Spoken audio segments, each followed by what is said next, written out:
Lucknow university के सारे छात्रों को मेरा प्रणाम। Hi and hello to every student of Lucknow university. This is Divankar Saxena. I hope आप लोग की छुट्टियां अच्छे से चल रही होंगी। जो लोग अभी जाके इंटरनल के पेपर दे के आए हैं उनसे मेरी संवेदनाएं हैं, ठीक है। अब एग्ज़ाम सर पर है। PSIR से बच्चों से मैं बात करना चाहता हूँ। जो BA कर रहे हैं उनके लिए सामने लिखा सब्जेक्ट बहुत इंपॉर्टेंट है, क्योंकि वो अगले साल आएगा।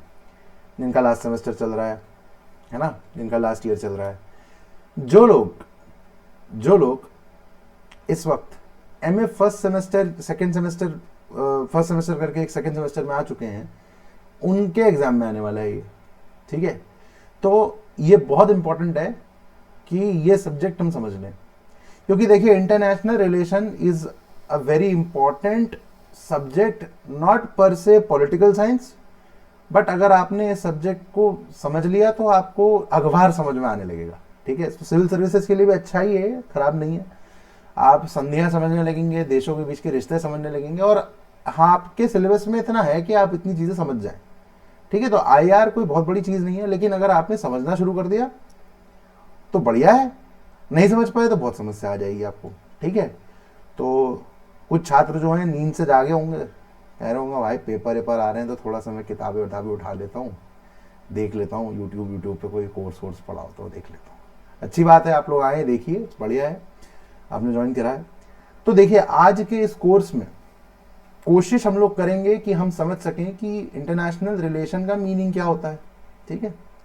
मीनिंग क्या होता है इंटरनेशनल रिलेशन का।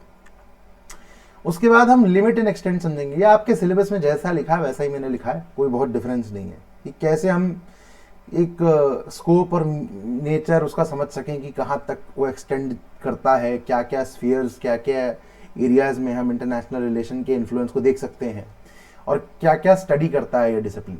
फिर कैसे ये इमर्ज करता है, इवोल्यूशन किस प्रकार होता है इसका। ऐसे ही एक दिन आके हम लोग कह देते हैं आज से अंतर्राष्ट्रीय संबंध स्थापित हो रहे हैं, ऐसे नहीं होता। कुछ तो होता होगा, किसी कारण तो देशों के बीच में कुछ ना कुछ ये अंडरस्टैंडिंग बनी है कि भाई प्रधानमंत्री जाते हैं दो देशों के, फिर कोई ना कोई समझौता डूल कुछ हो जाता है, फिर बढ़िया से एकदम दो देशों के बीच में व्यापार शुरू हो जाता है, ये सब चीज़ें शुरू हो जाती हैं। तो हम उसे पढ़ेंगे, समझने की कोशिश करेंगे।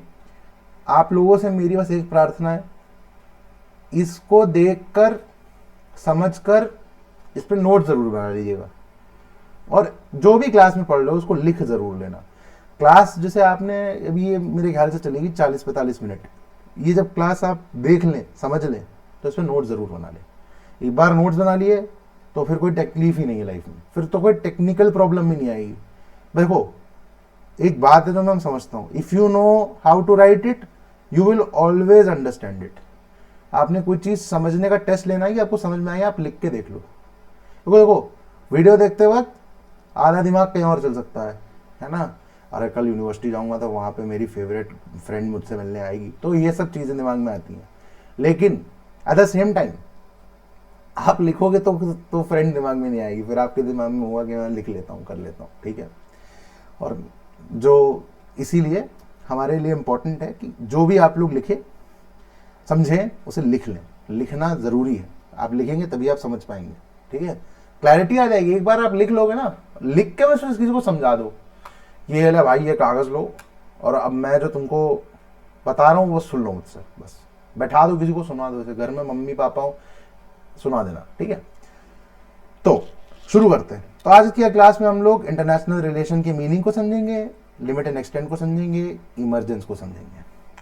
लेकिन बट बिफोर दैट, उससे पहले मैं आपको बता दूं कि मैं सारे यूनिट्स एंड सब्जेक्ट्स कवर करना चाहूँगा PSIR के। आप लोग मुझसे मेरी क्लासेस में जुड़ सकते हैं। मैं लाइव क्लासेस भी लेता हूँ, हर दिन लेता हूँ। उसकी टाइमिंग एंड सारे डिटेल्स को जानने के लिए आप मेरा एक गूगल फॉर्म है, उसे भर सकते हैं। गूगल फॉर्म डिस्क्रिप्शन के नीचे दिया रहता है हमेशा। कोल्ड वॉर की एक क्लास शेड्यूल्ड है, अगर आप इंटरेस्टेड है तो वो क्लास ज्वाइन कर सकते हैं। और मैं बाइलिंगुअल क्लासेस लेता हूँ। बाइलिंगुअल का मतलब मैं हिंदी में भी वही चीज़ बताऊँगा जो अंग्रेज़ी में बता रहा हूँ मैं, लेकिन मेरा हाथ जो है ना थोड़ा सा हैवी है हिंदी में, तो उसके लिए सॉरी, इंग्लिश में, ठीक है। हालांकि मैंने BA करा है हिंदी से, लेकिन क्या बताऊँ मैं, मकौले की एजुकेशन पॉलिसी, ठीक है। फिर मैं जिन भी चीज़ों पे ऑनलाइन क्लास लूँगा और लाइव क्लासेस लूँगा उनके, मैं कभी ना कभी वीडियो ज़रूर डाल दूँगा, तो आप वो भी देख सकते हो, लेकिन उसमें थोड़ा टाइम लगता है। क्लासेस लोगे, आपको एक रेजिमेंट मिलेगा, एक प्रॉपर रूटीन मिलेगा, उसको फॉलो करोगे तो पढ़ लोगे। ठीक है, चलो कोई नहीं, इस पर टाइम नहीं वेस्ट करेंगे। अब इंपॉर्टेंट बात पे आते हैं, ये आईआर है क्या? What is IR? क्या है आईआर? समझते हैं। देखो भाई, हमने इतना समझना है कि IR is nothing but a manifestation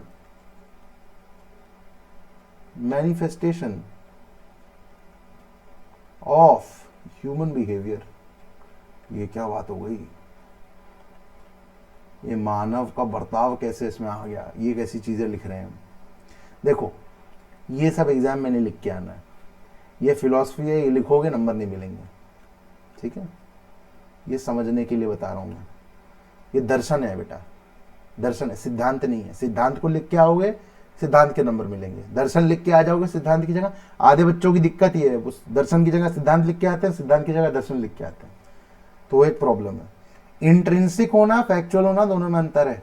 ठीक है, कॉन्टेक्स्ट बहुत इंपॉर्टेंट होता है। चलो, अब फिलॉसफी का मतलब क्या है? मेरे कहने का मतलब यह है कि अंतरराष्ट्रीय संबंध में जो भी चीज आप पढ़ोगे वो मानवीय व्यवहार से जुड़ी हुई है, मानव के बर्ताव से जुड़ी हुई है, ह्यूमन के बिहेवियर से जुड़ी हुई है।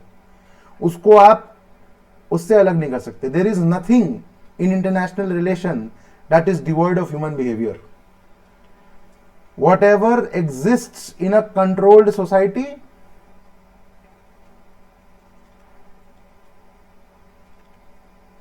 it also exists in international community. ये मैं जो बातें कर रहा हूं इसका मीनिंग क्या है? दिमाग में आ रहा होगा, समझो।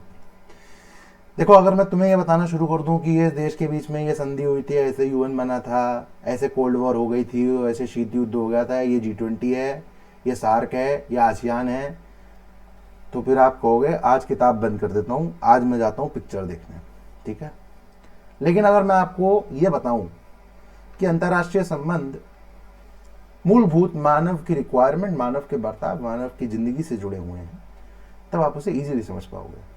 तो समझने के लिहाज से थोड़ा सा ध्यान देना है, फिर अपने आप हमें आइडिया लगने लगेगा और अपने आप चीजें समझ में आने लगेंगी।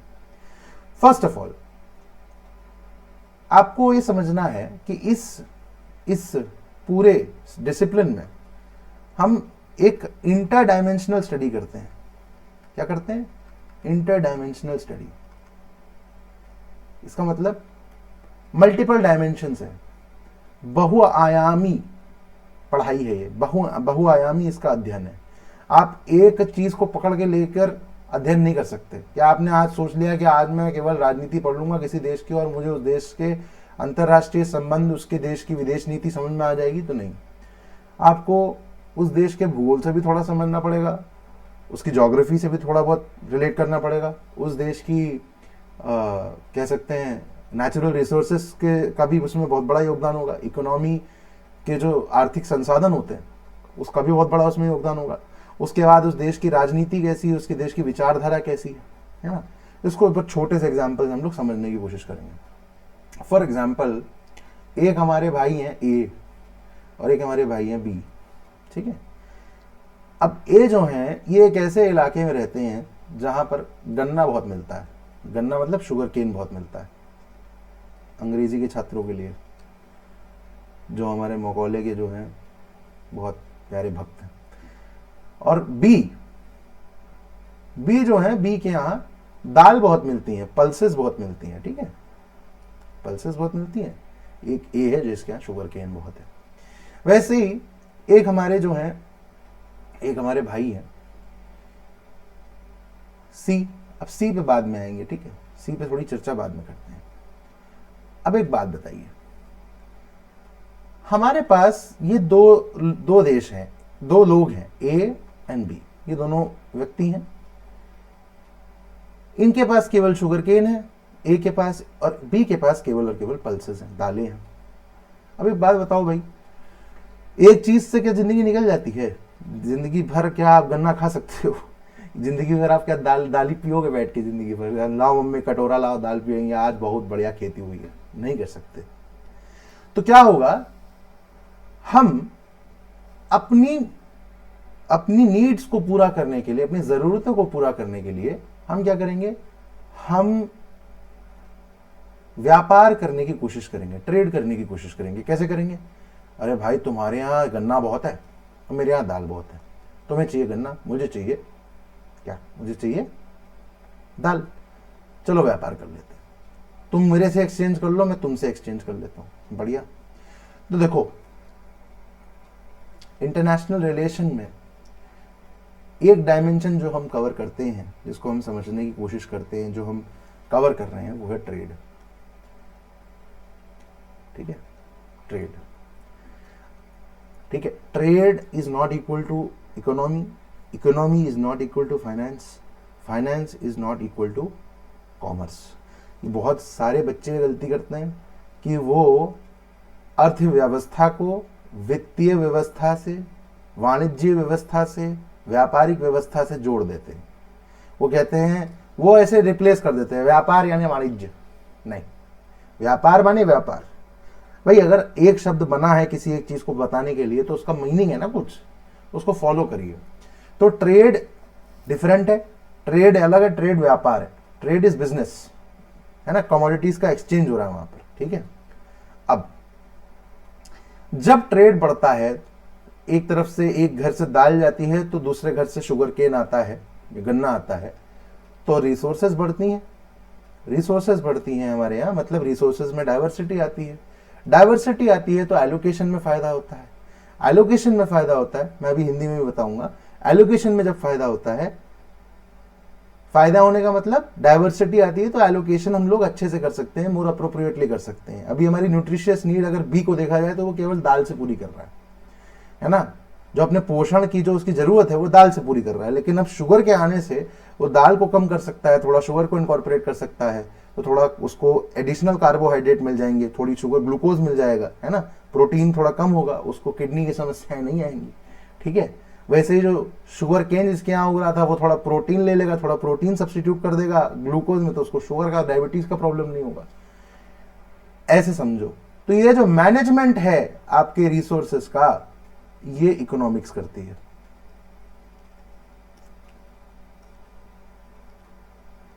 एंड ये इकोनॉमी से रिलेटेड होती है, अर्थव्यवस्था से रिलेटेड होती है। संसाधनों का आवंटन इस प्रकार किया जाए कि अर्थव्यवस्था में ग्रोथ हो, देश की वृद्धि हो, हर एक नागरिक को मौका मिले, अवसर मिले, वो अपने आप का विकास कर सके।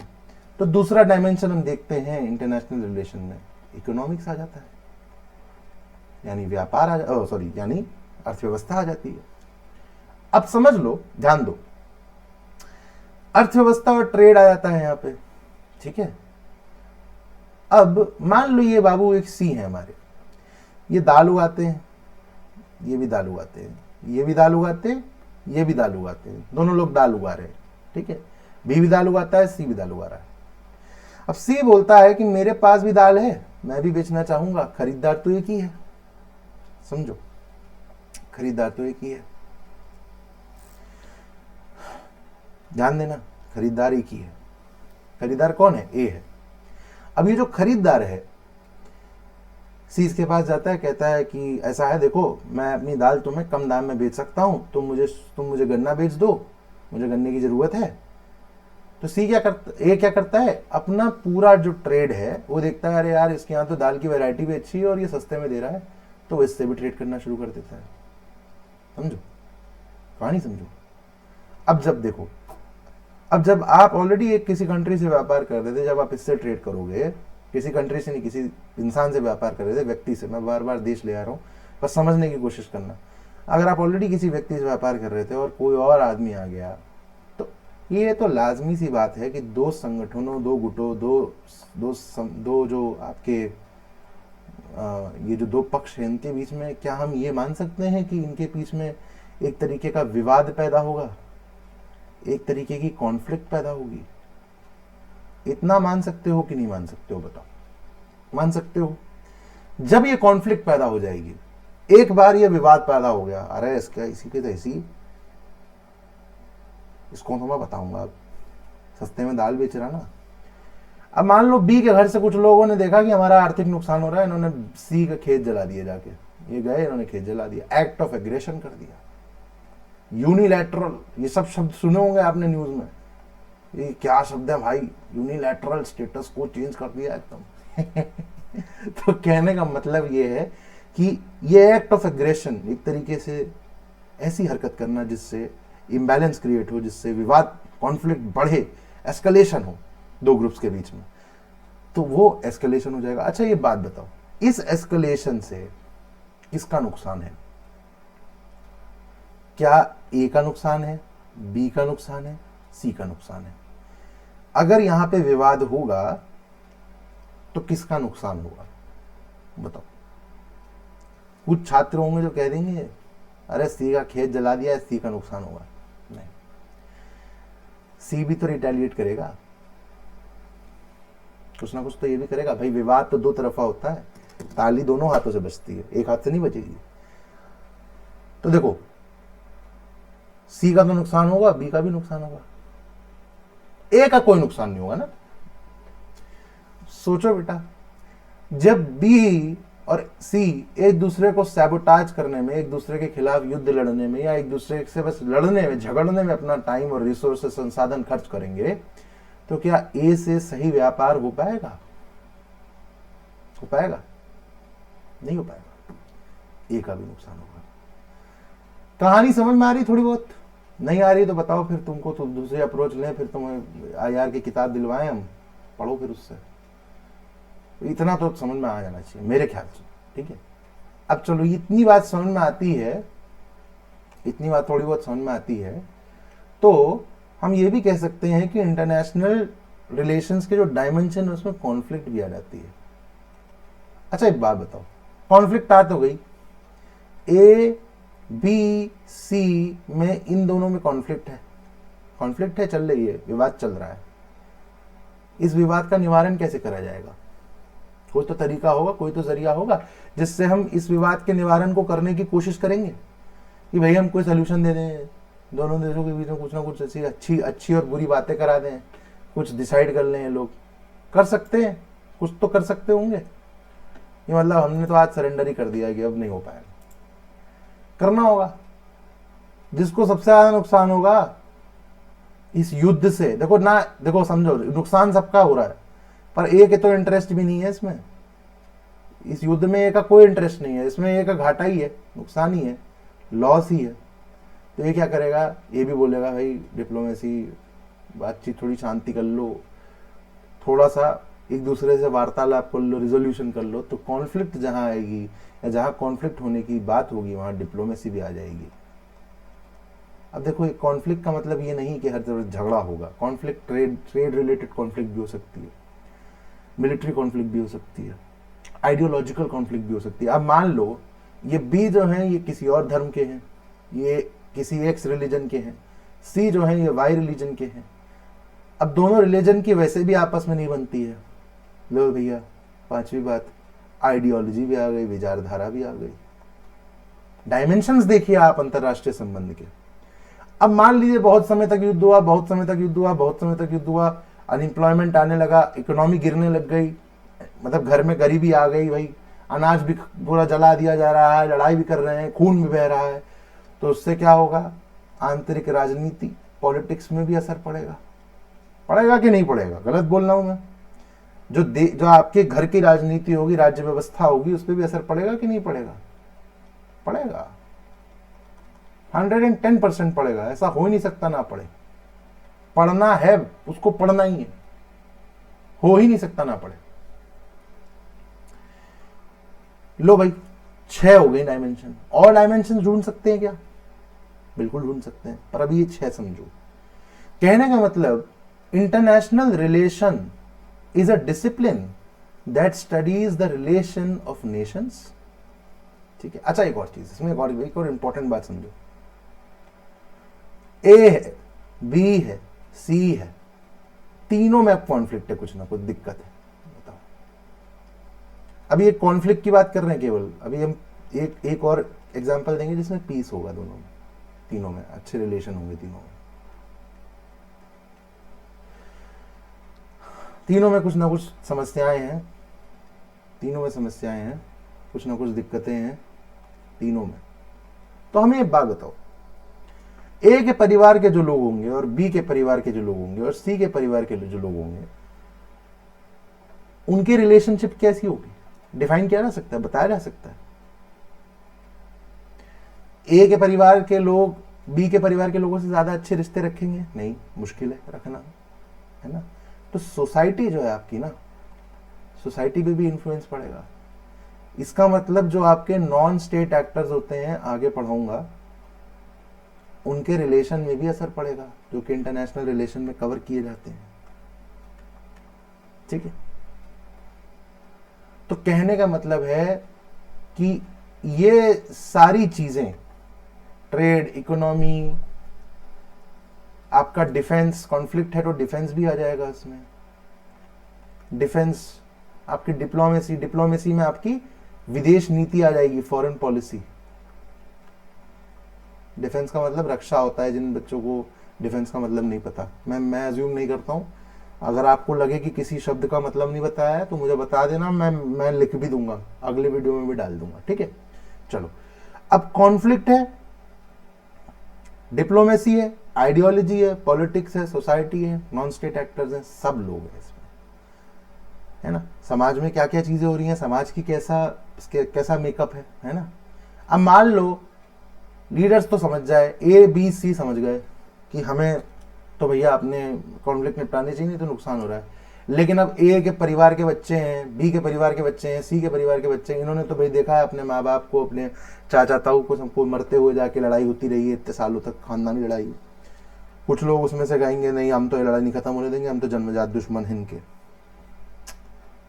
समझ में आ रहा है इंटरनेशनल रिलेशन कैसे एकदम पारिवारिक मामला है, एकदम घर के मामले हैं सारे।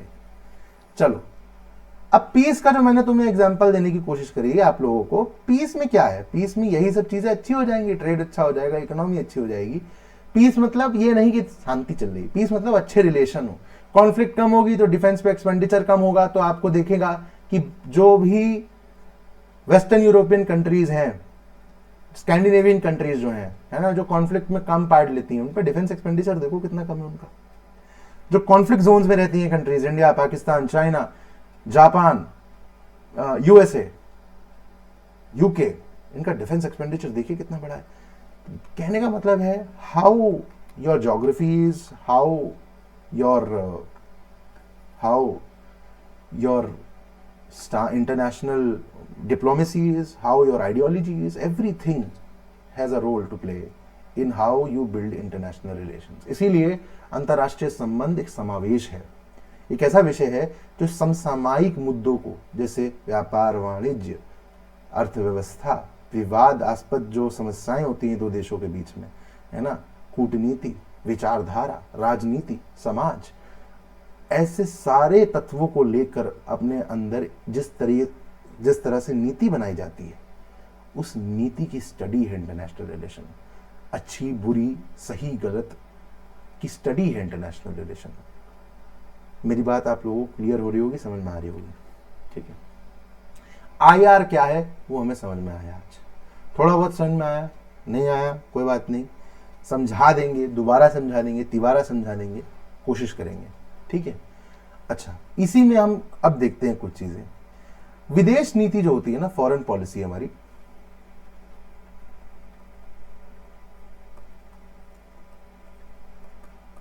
फॉरेन पॉलिसी क्या है? विदेश नीति। ये बेटा बहुत प्रकार की हो सकती है ना? ऐसा नहीं है कि हमने डिसाइड कर लिया अब तो हमें फतेह करने किले, तो अब हम लोग जाएंगे और हम लोग किले फतेह करेंगे, नहीं, ऐसा कुछ नहीं करना है हमें। इंटरनेशनल रिलेशन में जो हमारी फॉरेन पॉलिसी है, उसके अलग अलग आयाम देखने को मिलते हैं। ठीक है, अब आपको इंडिया में आई.के. गुजराल की डॉक्ट्रिन मिलेगी। एक आई.के. गुजराल हमारे फॉरेन मिनिस्टर भी रहे, मिनिस्टर ऑफ एक्सटर्नल अफेयर्स भी रहे, और फिर वो हमारे प्रधानमंत्री भी बने, पीएम भी थे हमारे। इन्होंने एक डॉक्ट्रिन दी थी जिसे कहते हैं गुजराल डॉक्ट्रिन। आप लोगों का काम है, अगर आप लोगों को समय मिले तो गुजराल डॉक्ट्रिन के बारे में पढ़िए। ठीक है,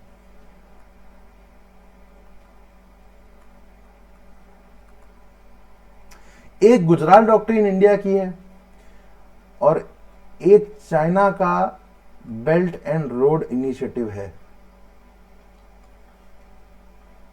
ये बहुत ज्यादा आइडियोलॉजी बेस्ड पॉलिसीज हैं। ये भी आइडियोलॉजी बेस्ड है, ये भी आइडियोलॉजी बेस्ड है। आपको ये बताना है कि कौन सी आइडियोलॉजी, कौन सी विचारधारा पे ये बेस्ड है। थोड़ा अगर आप लोग पढ़ेंगे तो आपको अपने आप आइडिया लग जाएगा। इतना मैंने समझाया आपको, ठीक है। इंटरनेशनल रिलेशन में कैसे आपको लिखना है, समझ में आया? कैसे आपको आंसर करना है, क्या चीजें आती हैं, क्या चीजें नहीं आती हैं। डिप्लोमेसी क्या केवल विवाद के लिए होती है? नहीं, डिप्लोमेसी अच्छी चीजों के लिए भी होती है। डिप्लोमेसी हम लोग फॉरेन पॉलिसी, डिप्लोमेसी, कूटनीति का प्रयोग हम क्यों करते हैं? कूटनीति शब्द समझो, कूटनीति, संधि विच्छेद करो उसका, इसे ब्रेक करो। कूट मतलब कुटीर, कुटीर, नीति। इसको हम कबीले से भी समझ सकते हैं। अलग अलग कबीले, अलग अलग ट्राइब्स, अलग अलग समूहों से जुड़ी जो नीतियां होती हैं, है ना, उसे कूटनीति कहते हैं। यानी बेसिकली हमारे 2-3 अलग अलग ग्रुप्स के बीच में जो हम नीति अपनाते हैं उसे हम कूटनीति कहते हैं। सो जो कूटनीति है, it can also help in trade, economy, it can also help in building a better relationship, building a better strategic relationship. Society में हमारे अच्छी आवाजाही बढ़ सकती है, डायस्पोरा अच्छा हो सकता है। डायस्पोरा का मतलब होता है किसी देश के नागरिक किसी दूसरे देश में कितने ज़्यादा प्रेवलेंट हैं, ठीक है, वो डायस्पोरा बताता है, ठीक है। चलो, आईआर समझ में आया? आईआर क्या है? ठीक है, it is a study of relations between nations and people who play an international role like multinational corporations। ऐसा नहीं है कि ये केवल देशों के बीच के संबंध है। इंटरनेशनल रिलेशन में आपके मल्टीनेशनल कॉर्पोरेशंस भी आ जाते हैं, ऐसे ग्रुप्स भी आ जाते हैं। तो देखो, ये सब ट्रेड से जुड़ा है, ट्रेड इकोनॉमिक्स से जुड़ा है, तो बिल्कुल आएंगे। माइक्रोसॉफ्ट है, आपकी रिलायंस जियो है,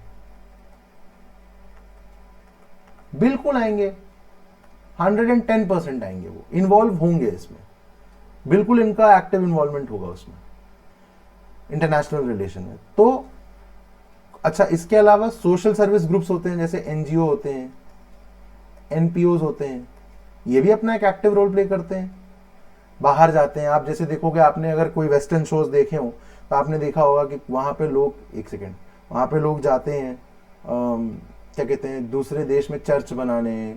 तो देखो ना, रिलीजन आइडियोलॉजी भी इन्वॉल्व है, सोसाइटल वर्क भी इन्वॉल्व है, सोशल सर्विस भी इन्वॉल्व है। तो एक तरीके से आप देख सकते हो, हर चीज आपको मिलेगी।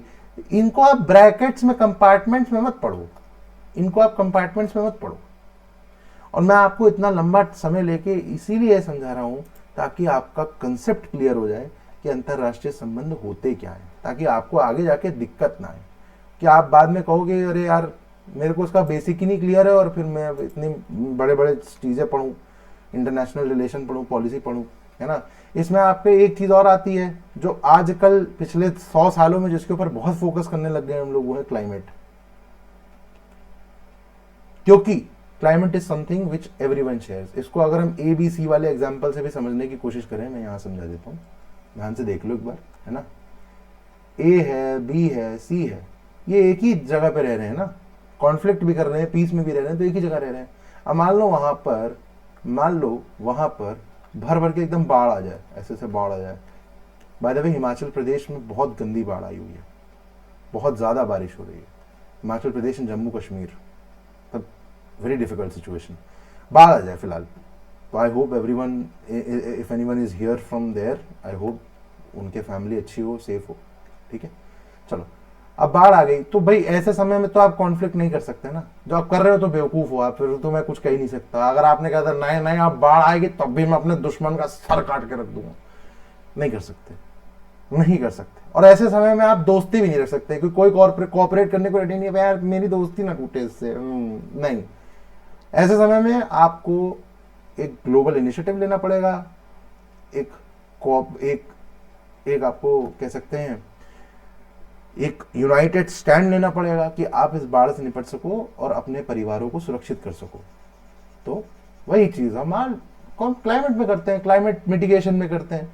कोशिश हमारी ये होती है कि जलवायु परिवर्तन को हम लोग रोक सकें, और इसलिए अंतर्राष्ट्रीय संधियां होती हैं, अंतर्राष्ट्रीय लेवल पे उस पर काम होता है। जब उसे पढ़ेंगे तब उसको पढ़ाया जाएगा, ठीक है। चलो, वेरी गुड। नेक्स्ट हम आज समझेंगे इमरजेंस क्या होता है इंटरनेशनल रिलेशन का। इमरजेंस मतलब कैसे इमर्ज किया international relations, how did the entire international relation का जो सब्जेक्ट है, डिसिप्लिन है, वो इमर्ज करा। अब कुछ लोग कहोगे अरे यार ये तो मजेदार चीज हो गई एकदम, सर ने ये भी पढ़ा दिया, ये भी पढ़ा दिया, आज तो मैं सारे आंसर लिख के आ जाऊंगा। देखो, ये पढ़ना इज नॉट इम्पॉर्टेंट, ठीक है। ये तो आप कहीं से भी किताब से भी पढ़ोगे तो अच्छे से पढ़ लोगे, लिखना आना चाहिए अगेन। सो मैं आपसे फिर बोल रहा हूँ, लिखना, लिख के ट्राई करना, लिखने से ही होगा। सो मैंने यहाँ पे आपको 4 फोटोज लगा के दी हैं, ठीक है, जिनसे आप थोड़ा बहुत आइडिया ले सकते हो कि मैं क्या समझाना चाह रहा हूँ, ठीक है। फर्स्ट फोटो में आप देख पा रहे होंगे, यहाँ पे कहीं देख पा रहे होंगे, दिख रहा होगा आपको कि मैंने यहाँ पर एक पुराने ट्रेड रूट को एक्सप्लोर करा है। दिख रहा है, ये दिख रहा है, ये दिख रहा होगा, ये दिख रहा होगा, ये दिख रहा होगा, ये दिख रहा होगा, ये दिख रहा होगा, ये ऐसे ऐसे ऐसे पुरानी सिविलाइजेशंस के नाम भी लिखे हैं, सुमेरियन, अराटा, इंडस वैली, यहाँ पे आगे जाके मैकेडोनियन सिविलाइजेशन आती है, ठीक है, ग्रीस की, यूनानी सभ्यता भी आती है, सब लोग आते हैं, ठीक है। हम बेसिकली आज ये समझेंगे, ये जानने की कोशिश करेंगे कि अंतरराष्ट्रीय संबंध इवॉल्व कैसे हुए हैं, how they have changed their shape, how they have changed there basis, कि किस बेसिस पे वो बने हैं, उनको हम लोग आज समझने की कोशिश करेंगे। दिस इज, फिलहाल तो ये तो एंशिएंट है, दिस इज एंशिएंट, ठीक है, ओके, उस पर आएंगे अभी। This is our Westphalia treaty, इसको भी कवर करेंगे आज हम। 1648 में साइन करी गई थी, ठीक है। फिर ये आपको दिख रहा होगा, ये अपने, अगर आप लोग समझ पाओ, ये नेपोलियन है, ठीक है। एंड ये जो है, ये है आपका वियना कॉन्फ्रेंस। और वियना कॉन्फ्रेंस के बारे में जब आप इंटरनेशनल रिलेशन में पढ़ोगे तो बहुत सारी हुई हैं, इसीलिए प्लीज रिमेंबर, ये वो वाली नहीं है जो आप समझ रहे हो, है ना, कि डिप्लोमेसी को लेके बहुत स्टेप्स उठाए गए, नहीं, ये दूसरी है, शुरुआत हुई है यहां से। फिर वर्ल्ड वॉर। देखो, मोटा मोटा अगर आपको इंटरनेशनल रिलेशन समझना है तो 4 पार्ट्स में समझो, एक एंशिएंट, फिर वेस्टफेलिया ट्रीटी, फिर वियना कॉन्फ्रेंस, फिर वर्ल्ड वॉर। वर्ल्ड वॉर के बाद कोल्ड वॉर का एरिया आता है। कोल्ड वॉर को जब हम पढ़ेंगे तो हम उसको अप्रोचेस के साथ में पढ़ेंगे, जो इसी यूनिट के नेक्स्ट पार्ट में कवर होगा। सब एक साथ पढ़ाना थोड़ा सा मुश्किल है, इसीलिए मैंने उसको कवर नहीं करा है। आज हम केवल वर्ल्ड वॉर के बाद तक का पढ़ेंगे, ठीक है। तो समझ लो, थोड़ा शुरू करते हैं।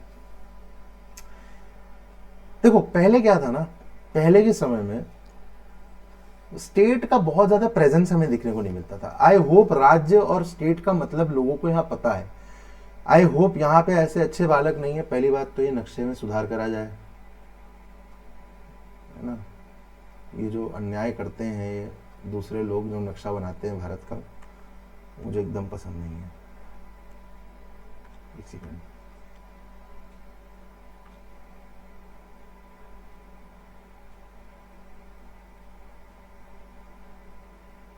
ठीक है, चलो, ये सुधार कर दिया हमने। चलो, अब देखो, है क्या कि पहले के समय में हमें स्टेट का एब्सेंस देखने को मिलता था। State was very much absent. Trade relationship के आधार पे, व्यापार के आधार पे, बिजनेस के आधार पे रिलेशनशिप स्टैब्लिश होती थी दो कंट्रीज, दो कम्युनिटी, दो कंट्रीज, दो सिविलाइजेशंस के बीच में, है ना।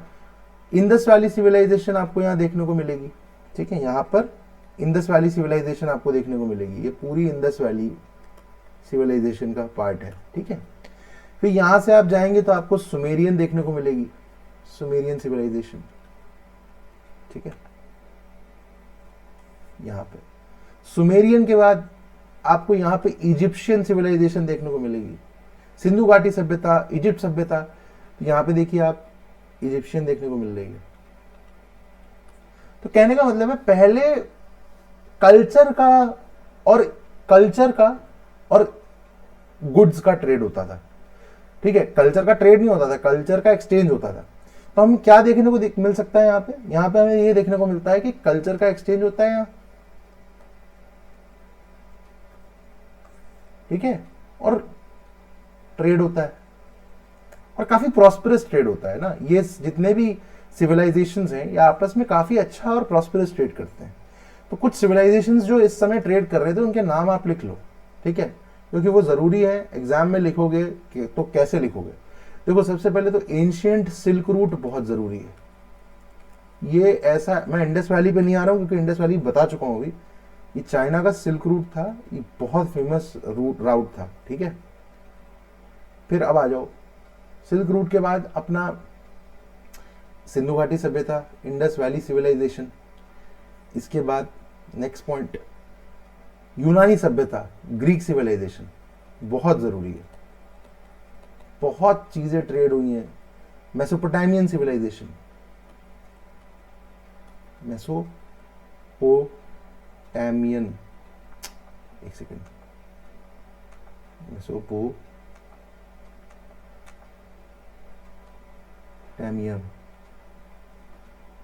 ठीक है।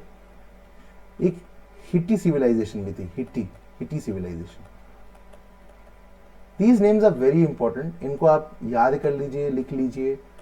ये उस समय के इंटरनेशनल रिलेशन के प्रारूप को डिस्क्राइब कर रहे थे, उस समय के जो अंतरराष्ट्रीय संबंध थे उसके प्रारूप को डिस्क्राइब कर रहे थे। स्टेट का बहुत कम प्रेजेंस मिलेगा, इसीलिए आप ये समझो इनकी जो इकोनॉमी थी उसमें ऑर्गेनाइजेशन नहीं देखने को मिलेगी। Trade is solely based on private sector. आपको ऐसे कोई स्टेट कंट्रोल्ड इकोनॉमी नहीं देखने को मिलेगी, है ना। और बहुत समय तक इस तरीके का ही ट्रेड होता रहा है ना। ये तो तब आए जब हमने इंडस्ट्रियलाइजेशन करा, उसके बाद कैपिटलिज्म का राइज हुआ है ना। तो ये इतनी बात हमें समझनी है। अच्छा, ये तो हो गया ट्रेड्स का एक्सचेंज। इसी के बाद ना एक एरा आता है ना, जब हम लोग जो है एंशंट में ही, जब हम मौर्यास को पढ़ रहे होते हैं, है ना, मौर्यास को जब पढ़ रहे होते हैं तो आपको किंग का नाम पता होगा। क्या नाम है उस किंग का? चंद्रगुप्त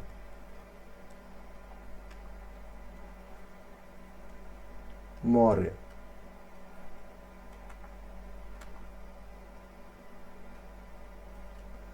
चंद्रगुप्त मौर्य ने सेल्यूकस निकेटर को हराया था। आप लोग बताएंगे कब हराया था? सेल्यूकस निकेटर को हराया था। ये ग्रीक जनरल था। अलेक्जेंडर सिकंदर जो था उसका जनरल था। इसको हराया गया था, चंद्रगुप्त मौर्य ने हराया था। और उस समय कौटिल्य यानी चाणक्य ने चंद्रगुप्त मौर्य को एडवाइस किया था। कौटिल्य या चाणक्य ने चंद्रगुप्त मौर्य को एडवाइस किया था कि सेल्यूकस निकेटर दोबारा हमला ना करे, इसीलिए उसकी बेटी से शादी कर लो, ठीक है। सेल्यूकस निकेटर की डॉटर थी हेलेना, ये क्वीन हेलेन, ठीक है। अब इंपॉर्टेंट बात क्या है यहां पे, उसे समझो। क्वीन हेलेन से शादी होती है। Can we consider this as a part of international relations? This peace that the two sides agree upon over marriage? Yes, this is also part of international relations. This is also part of international relations, and this can also be understood as a treaty or as an agreement. कि शादी हो गई तो अब आप दोनों के बीच में रिश्ता हो गया है, मैट्रिमोनियल बॉन्ड हो गया है, मैट्रिमोनियल बॉन्ड हो गया है। ठीक है, इसका हिंदी में मतलब मैं आपको बताता हूँ थोड़ी देर में, ठीक है। मैट्रिमोनियल बॉन्ड हो गया। अब ये भी एग्जाम्पल्स हम लोग लिख सकते हैं। राजा अकबर थे, उन्होंने शादी करी थी जुदाबाई से, राजपूतों को अपीज करने के लिए, राजपूतों का समर्थन के लिए। That is also a part of international relation, because तब इंडिया एक नहीं था, तब इंडिया एज अ नेशन का कंसेप्ट नहीं आया था। अलग अलग किंगडम्स थे, अलग अलग रूलर्स थे, और अलग अलग रूलर्स अलग अलग किंगडम्स को चलाते थे। उस वक्त ट्रेड पे इतना फोकस नहीं था, उस वक्त ज्यादा से ज्यादा फोकस था अलायंसेस बनाने पे, वॉर लड़ने पे, ठीक है, और टेरिटरी हासिल करने पे। चलिए बढ़िया। जब हम एंशिएंट से आगे बढ़ते हैं तो हम एक लीप लेते हैं बहुत लंबी, और हम आते हैं 1648 की वेस्टफेलिया ट्रीटी पे। अब इस ट्रीटी को हमें मुख्य इसमें बातें समझनी है। कौन कौन इसमें इन्वॉल्व था वो समझना है, क्या इस ट्रीटी में हुआ हमें वो समझना है, और इस ट्रीटी से हमें क्या क्या देखने को मिल रहा है वो समझना है। इसके लिए मैं नेक्स्ट पेज यूज करूंगा, ठीक है। ये जो भी मैं पढ़ा रहा हूं उसकी पीडीएफ आपको मिल जाएगी, कोई इशू नहीं है, लेकिन पीडीएफ में एनोटेशंस जो भी होंगे उनको समझ में आना नहीं आना वो थोड़ा सा चैलेंज होता है, तो उसका थोड़ा सा ध्यान रखना। क्लास ली होगी तो ही समझ पाओगे, ऐसा तो मुश्किल है समझना, ठीक है। चलो ओके, अब हम बात करते हैं ट्रीटी ऑफ वेस्टफेलिया के बारे में। Treaty of Westphalia, okay, very good. So there was this war that was fought, ये एक युद्ध लड़ा गया था, काफी खतरनाक युद्ध लड़ा गया था, ठीक है। ये युद्ध 30 साल तक चला था, इतना तो साल का मैं हूं भी नहीं, 30 साल तक ये युद्ध चला था, 30 years वॉर थी ये। और इस 30 year वॉर के बाद 1648 में ये ट्रीटी होती है वेस्टफेलिया की ट्रीटी। अब ये क्या है, क्यों है, समझो। इस 30 year वॉर की बिगिनिंग होती है 1618 में। इसमें पार्टीज कौन सी इन्वॉल्व होती हैं, उनके नाम आप कंट्रीज के नाम भी लिख सकते हैं। एक साइड जो होती हैं वो होती हैं स्वीडन, फ्रांस, डेनमार्क इसमें बहुत बार साइड चेंज करता है तो उसका नाम मैं भी लिख नहीं रहा हूं, यहाँ पे मेन पार्टीज का नाम लिख रहा हूं। और इधर होती है जर्मनी और स्पेन। ये मेनली एक रिलीजियस कॉन्फ्लिक्ट होती है,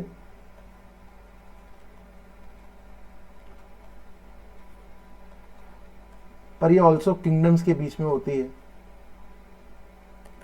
अन्य किस बात पे होती है, लेजिटिमेसी को लेके होती है, कि मतलब किसका धर्म जो है वो सच्चा धर्म है, और फिर जिसका धर्म सच्चा धर्म होगा उसका राजा सच्चा राजा होगा, इस तरीके की बात होती है। फिलहाल इतने इसमें हिस्ट्री में नहीं जाना है, हमें पॉलिटिकल साइंस पढ़ना है, ये हिस्ट्री जब हम पढ़ेंगे तब हम पढ़ेंगे, ठीक है। चलो अब क्या होता है, ये जो वॉर होती है वेस्टफेलिया की, ये 30 साल चलती है, 30 years ये चलती है। तो 1618 से शुरू होकर 1648 तक चलती है। बहुत मारिंग वायलेंस होता है इसमें, बहुत मारिंग वायलेंस होता है, ऐसा वायलेंस कि मतलब आप ये समझिए कि गेम ओवर, खराब वायलेंस एकदम। इस वायलेंस के कारण, इस हिंसा के कारण जब पीस की बात आती है तो वेस्टफेलिया, जो कि जर्मनी में एक जर्मनी का रीजन है, ठीक है, ये जर्मनी में पड़ता है, यहां पर इन कंट्रीज के रिप्रेजेंटेटिव्स मिलकर एक पीस स्टैब्लिशमेंट की बात करते हैं। अब ये ट्रीटी पीस के लिए इंपॉर्टेंट क्यों है, इससे पहले वाली ट्रीटीज क्यों नहीं इंपॉर्टेंट है, उसके कुछ कारण हैं। पहला कारण तो ये है, मोस्ट इंपॉर्टेंट कारण ये है कि ये ट्रीटी सोवरेनिटी यानी संप्रभुता को एसेंशियल बना देती है, और कहती है टेरिटोरियल इंटेग्रिटी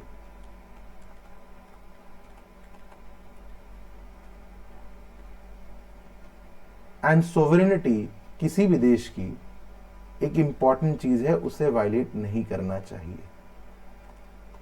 ठीक है। ये अब आप कहोगे कि इसके बाद तो फिर युद्ध खत्म हो जाने चाहिए संप्रभुता के। देखो, बात उठाई गई है संप्रभुता की, सोवरेनिटी, स्टेट की सोवरेनिटी, राज्य की संप्रभुता को लेकर पहली बार चर्चा करी गई है किसी संधि में। इसको इंपॉर्टेंट समझो आप। इससे पहले कभी किसी राज्य की संप्रभुता को लेकर चर्चा नहीं करी गई, बातचीत नहीं करी गई, ठीक है। दूसरा, इसमें एक दूसरा पॉइंट ये लिया गया कि रिलीजियस फ्रीडम एंड टॉलरेशन को बढ़ाया जाए, टॉलरेशन को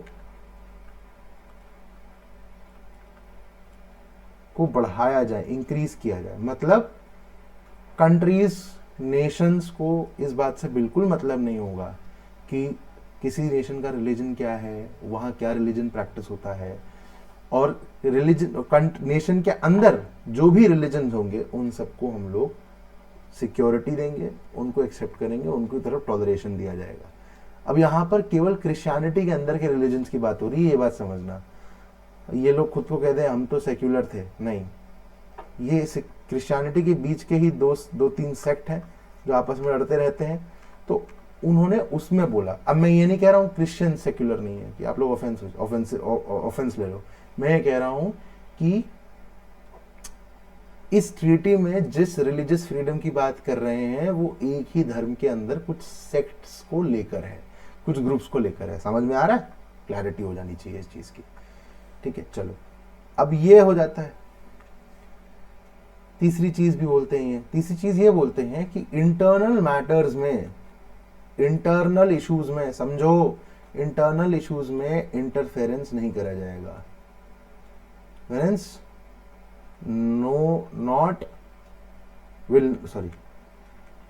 विल नॉट बी डन।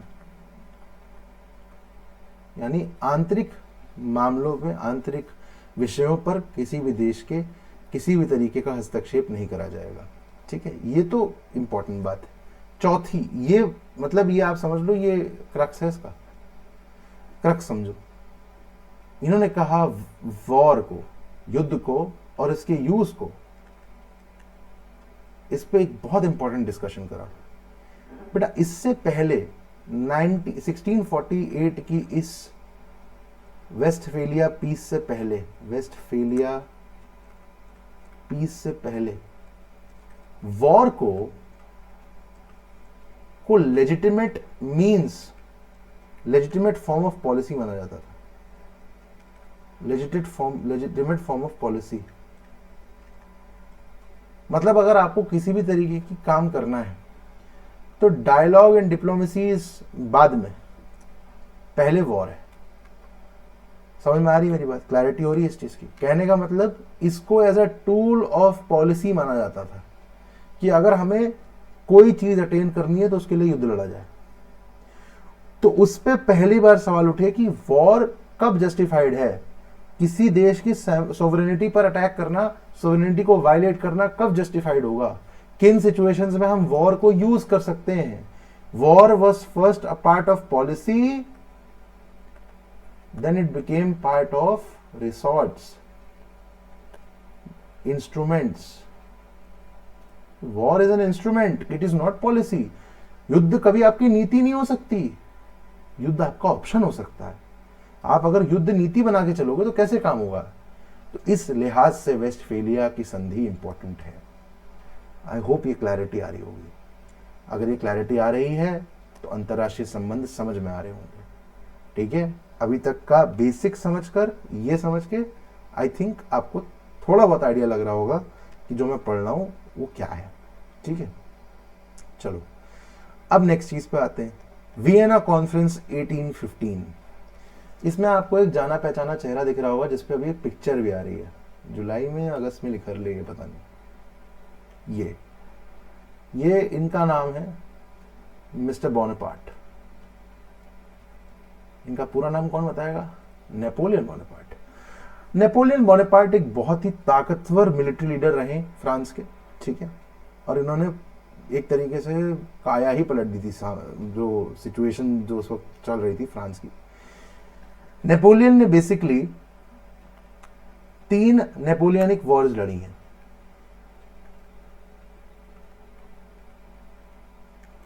और उन 3 वॉर्स के टाइम पे उसने बहुत सारे नेपोलियनिक स्टेट्स बनाए, मतलब बेसिकली ऑक्यूपेशंस बनाए, पपेट स्टेट स्टैब्लिश कर दिए। ठीक है, नेपोलियन ने कुछ पपेट स्टेट्स को स्टैब्लिश कर दिया। ठीक है, एक सेकेंड सॉरी, पपेट स्टेट्स को स्टैब्लिश कर दिया। पर थर्ड नेपोलियनिक वॉर में नेपोलियन हार गया, नेपोलियन लॉस्ट। थर्ड वॉर में नेपोलियन लॉस्ट। मजे की बात है 3 में से 2 राउंड जीते थे Napoleon, he one 2 rounds if I am right. मुझे ज्यादा हिस्ट्री का आइडिया नहीं है, लेकिन मुझे इतना पता है कि ये 2 जंग जीता है। नेपोलियन थर्ड वॉर जब हार जाते हैं तो आपको यहां दिख रहा होगा, मैंने जो ऊपर फोटो लगाई है आपके लिए यहाँ पे, उस फोटो में यहाँ पे आपको दिख रहा होगा कि दूसरे देश के लीडर्स ये मिलके टेरिटरी बांट रहे हैं। यहाँ पे देखो, कागज फाड़ रहे हैं, टेरिटरी बांट रहे हैं यूरोप में। ठीक है, कहने का मतलब है कि वियना कॉन्फ्रेंस 1815 में एक सेटलमेंट कॉन्फ्रेंस के रूप में इमर्ज हुई। क्या उस वक्त ये बात हो रही थी कि ये इंटरनेशनल रिलेशन में एक इंपॉर्टेंट कॉन्फ्रेंस बन जाएगी? नहीं। 1815 में वियना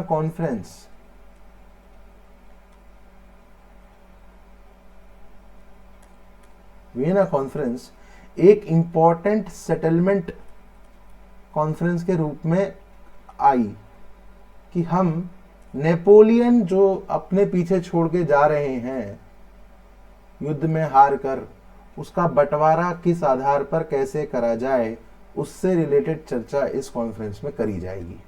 ठीक है, पर इसमें कुछ इंपॉर्टेंट चीजें भी निकल के सामने आ गई। इन्होंने पावर तो डिस्ट्रीब्यूट करी और टेरिटरी भी डिस्ट्रीब्यूट करी, पर इन्होंने एक बहुत इंपॉर्टेंट चीज को सामने लाके रखा। इन्होंने एक मुद्दा रखा कि इस कॉन्फ्रेंस का एक ऑब्जेक्टिव है बैलेंस ऑफ पावर को रिस्टोर करना, बैलेंस ऑफ पावर को रिस्टोर करना। बेसिकली क्या हुआ था, नेपोलियन के आने के बाद, नेपोलियन ने जब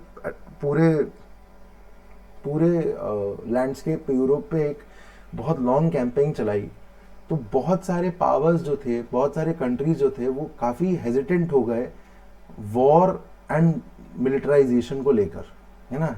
मैसिव मिलिटराइजेशन को लेके, मैसिव वॉर वेपनरी को लेके, मैसिव एक्सपेंशनिस्ट टेंडेंसीज को लेकर, ये जो विस्तारवाद की जो विदेश नीति थी नेपोलियन की, इससे ये घबरा गए। इन्होंने कहा कि कोई देश इतना शक्तिशाली कैसे हो सकता है कि वो पूरे सारे देशों के लिए एग्जिस्टेंशियल थ्रेट क्रिएट कर दे। तो जब ये हो जाता है तो बैलेंस ऑफ पावर, यानी शक्ति का जो इक्विलिब्रियम है, शक्ति का जो समानांतर स्थिति होती है शक्ति की, जहां शक्तियां इक्वली विभाजित होती हैं, वो बिगड़ जाता है। कोई ज्यादा शक्तिशाली हो जाए तो खतरा होता है दूसरों के खात्मे का। इसीलिए इन्होंने कहा कि हमारा पहला मुद्दा तो यही है कि हम बैलेंस रिस्टोर करें यूरोप के अंदर, और आगे आने वाली कॉन्फ्लिक्ट्स को, लड़ाई झगड़ों को रोका जा सके, प्रिवेंट करी जा सके, रोका जा सके, विवादों को रोका जा सके, विवादों को हिंसा तक ना पहुंचने दिया जाए। ठीक है, तो इसके लिए पहला पॉइंट ये हुआ। ठीक है, अब दूसरा पॉइंट सुनो। दूसरा पॉइंट है कि ये एक पहला कॉन्टिनेंटल स्केल पर, यानी महाद्वीपीय स्तर पर पहली मीटिंग थी जिसमें बहुत सारे देशों के कॉन्टिनेंटल स्केल पे मीटिंग होना। कॉन्टिनेंटल स्केल ये बहुत बड़ी मीटिंग थी।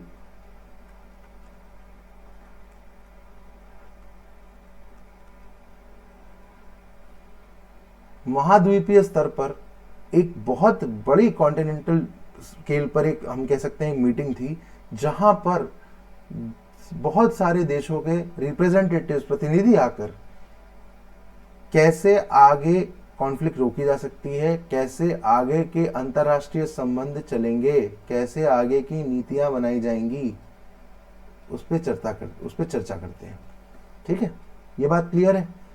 ये 2 चीजें क्लियर हो रही हैं। ठीक है, बढ़िया। ठीक है, इसके बाद इन्होंने एक संस्था भी तैयार करी। ठीक है, ये दोनों चीजें लागू करने के लिए भाई बैलेंस लागू करना है ना, और बड़े लेवल पे आगे की जो अंतरराष्ट्रीय संबंध है, अंतरराष्ट्रीय नीति, उस पर भी जोर डालना है। तो इसके लिए उन्होंने क्या स्टैब्लिश करा, इनके लिए इसने एक कॉन्सर्ट ऑफ यूरोप स्टैब्लिश करा, एक संस्था स्टैब्लिश करी जो इन्हीं कामों को करने में मदद करेगी। ठीक है, कि कैसे संधियां करी जाएं, कैसे हम लोग बात कर सकें एक दूसरे से, क्या क्या कुछ मुद्दों पे हम चर्चा कर सकते हैं। ठीक है, ये कांग्रेस सिस्टम भी कहलाता है। ठीक है, this is also called Congress system, Congress system, कि हम जितने भी मुद्दे हैं, जितने भी इश्यूज हैं, उनको हम लोग पीसफुली रिजॉल्व कर लें और हिंसा इस तरीके की चीजों को रोक सकें। ठीक है, ये इसलिए है, अब इसका थोड़ा सा मतलब भी जान लो कि ये अचानक से सारे देश क्यों बैलेंस ऑफ पावर और रिस्टोरेशन ऑफ फेथ, और अभी तक तो ये सब लोग लड़ने झगड़ने के लिए रेडी थे, कॉलोनियल पीरियड चल रहा है, इंडस्ट्रियलाइजेशन का दौर आ चुका था, है ना, कैपिटलिज्म बढ़ रहा था, एक्सपेंशनिस्ट चीजें हो रही थी, और बाद में भी करा है इंग्लैंड ने, हम तो जानते हैं इंग्लैंड ने करा है। 1815 तो क्या ही हुआ, 1947 में गया इंग्लैंड, हमें पता है। तो क्यों है ऐसा, क्योंकि बेटा उस समय फ्रांस में क्रांति हो गई थी। ठीक है, और फ्रांस में वर्कर्स खड़े हो गए थे, वर्कर्स खड़े हो गए थे, पीजेंट्स खड़े हो गए थे, इन्होंने वहां क्रांति करी थी, फ्रेंच रिवॉल्यूशन कहलाता है। तो नेपोलियन ना फ्रेंच रिवॉल्यूशन का ही बीज है। जो नेपोलियन राजा बन के खड़े होते हैं, जो पेड़ खड़ा होता है, वो फ्रेंच रिवॉल्यूशन में ही बीज बोया जाता है। जो वहां पर जो सरकार बनती है, रिवॉल्यूशनरी सरकार, रिपब्लिकन सरकार, वही फ्रेंच रेवोल्यूशन को, वही नेपोलियन को आगे बढ़ाती है। अब समझो, जब कॉन्सर्ट ऑफ यूरोप बनती है, वो ऐसी ही पीजेंट्स सोशल मूवमेंट्स को रोकने के लिए बनती है। और इसके लिए बहुत क्यों बनती है, ताकि अपनी राजशाही बचा सके, ताकि मोनार्की को बचाया जा सके। तो देखो, बन तो रहे हैं इंटरनेशनल लेवल पर, काम इंटरनेशनल रिलेशन का हो रहा है, फायदा इंटरनेशनल रिलेशन की स्टडी को हो रहा है, लेकिन रीजन क्या है बनने का, ताकि अपने पास पावर मेंटेन कर सकें, पीजेंट सोशल मूवमेंट्स को हम चेक कर सकें, उन पर रोक लगा सकें। यानी हम लोग कैपिटलाइजेशन, कॉलोनाइजेशन की प्रक्रिया को और स्ट्रेंथन कर सकें। तो कहने का मतलब आपको यहां क्लियर हो रहा होगा कि वियना कॉन्फ्रेंस 1815 की जो कॉन्फ्रेंस थी, वहां कॉन्सर्ट ऑफ यूरोप जो बनती है, वो इसीलिए बनती है ताकि हम एक बड़े लेवल पर मोनार्कीज को सेफगार्ड कर सकें और प्रोटेक्ट कर सकें। जो राजतंत्र चल रहा था अलग अलग देशों में, उसे प्रोटेक्ट कर सकें। क्योंकि अगर ये जितने भी देश हैं ये एक साथ नहीं हो पाएंगे, तो ऐसे पीजेंट वर्कर मूवमेंट्स पे जो आम लोगों के जो क्रांतियां होती हैं, इनको रोक नहीं पाएंगे। ठीक है, और नेपोलियन उसी क्रांति के बीच थे। एक इंसान निकल गया तो और भी लोग निकल सकते हैं। ठीक है, तो ये बात आपने समझ ली, वियना कॉन्फ्रेंस को समझ लिया। अब वियना कॉन्फ्रेंस के बाद ना एक बहुत बहुत लंबा समय आता है, करीबन 100 साल से लंबे समय का एक टाइम पीरियड है, 100 ईयर्स का। और उसके बाद आती है वर्ल्ड वॉर्स। ये वर्ल्ड वॉर्स दुनिया को बदल देती हैं, लैंडस्केप बदलती हैं। पहली world war wake of casualties छोड़ती है। यूरोप भर में युद्ध होता है, करोड़ों लोग मरते हैं, और उसी वर्ल्ड वॉर 1 में, उसके खत्म होने पर ही दूसरे विश्व युद्ध के बीज बो दिए जाते हैं, जो कि 20 साल बाद होता है। तो कहने का मतलब है कि टोटल ये टाइम पीरियड देखा जाए, ठीक है, टोटल 124 ईयर्स के बाद 2 विश्व युद्ध हो चुके होते हैं। विश्व युद्ध पहले विश्व युद्ध के बाद लीग ऑफ नेशंस बनती है, लेकिन लीग ऑफ नेशंस कुछ नहीं कर पाती है। दूसरा विश्व युद्ध, जो कि पहले वाले से ज्यादा भयावह होता है, खतरनाक होता है, डेंजरस होता है, उसके कारण एक वेकअप कॉल आती है। किन के लिए? पॉलिटिकल साइंटिस्ट के लिए, जिन्होंने दुनिया की सबसे ताकतवर देशों को एक दूसरे से लड़ते झगड़ते भिड़ते देखा है। उन्होंने बहुत इंपॉर्टेंट दिमाग में इस चीज को रख कर रीथिंक किया, सोचा कि क्या इंसानियत का यही अंत है? ह्यूमंस क्या ऐसे ही जिएंगे कि हर एक सदी में एक महायुद्ध होगा जिसमें करोड़ों मर जाएंगे? यही इंसानियत को करना है, यही करना है? ऐसे हथियार बनेंगे जिससे इंसान की जान की कीमत एक परछाई तक पे छुप जाएगी? सवाल उठने शुरू हो गए। अंतरराष्ट्रीय संबंधों को मानवीय रूप देकर सोचना शुरू कर दिया गया। मानव कल्याण, ह्यूमन वेलफेयर के आइडिया पर बेस करा गया, पीस के आइडिया पे बेस किया गया, सिक्योरिटी के आइडिया पे बेस किया गया।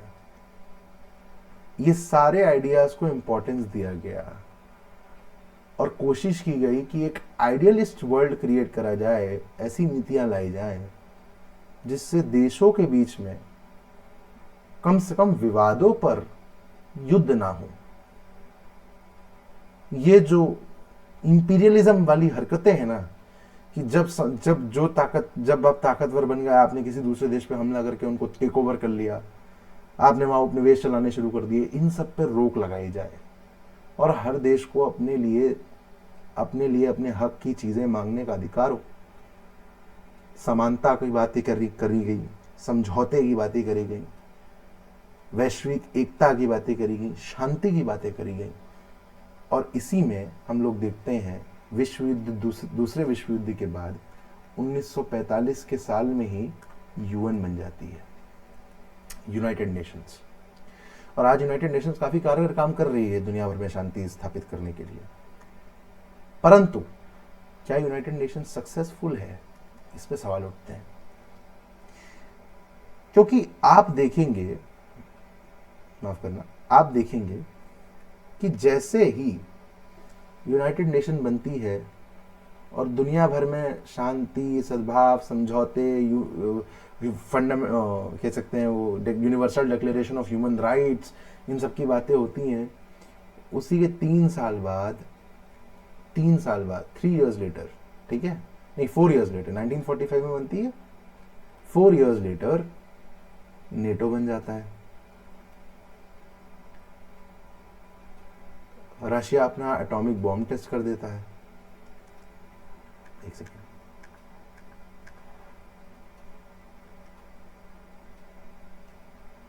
वॉर्सो पैक्ट बन जाता है। तो अब यहां से हम लोग जो है अप्रोचेस में कंटिन्यू करेंगे।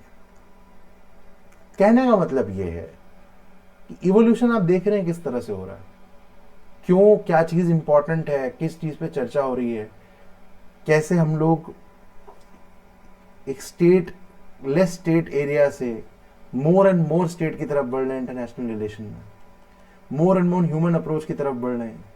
वॉर्स को रोका जाए, जैसे तैसे हम लोग कोऑपरेशन को बढ़ावा दें। आप देख रहे हैं इंटरनेशनल रिलेशन में हम इस चीज को अपेरेंटली एविडेंटली देख सकते हैं, हम लोग देख पा रहे हैं, ठीक है, दिख रहा है आपको, समझ में आ रहा है। अगर मेरे रहते छुप गया हो तो देख लो, उसको भी कोई इशू नहीं है। पीस एंड सिक्योरिटी की बात हम लोग कर रहे हैं, है ना, अगर दिखाना हो तो, ठीक है। आई होप इतनी क्लैरिटी, इतनी चीजें हमें समझ में आ रही होंगी, ठीक है। अब आज की क्लास यहीं पे हम लोग खत्म करेंगे, पर आपके लिए एक इंपॉर्टेंट सवाल है मेरे पास, ठीक है। कोल्ड वॉर से जुड़ा एक बहुत अच्छा सवाल है। अगर आप उसका आंसर जानते हैं तो आप कमेंट करेंगे और मुझे बताएंगे आंसर क्या है।